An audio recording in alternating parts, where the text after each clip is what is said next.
Being in an airport, I mean, we're greeting people from all over the world in this environment.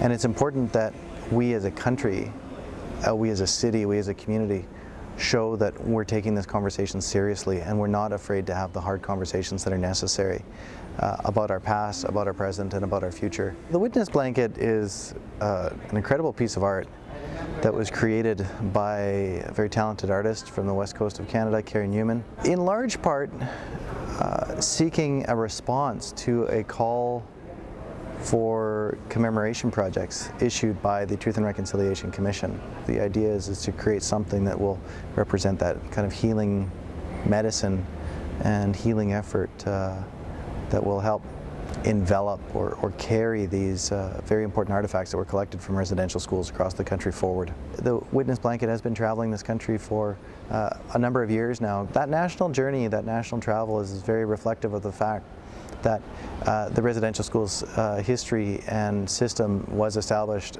in every corner of this country. It doesn't matter who you are or where you come from in Canada, I guarantee that there will be something more to learn about residential school history than you already know. There's many, many voices actually contained within this set of stories that are presented here. So it's again important for us to listen and to lean into these conversations and to really spend time engaging with it, because it has a lot to teach us about who we are.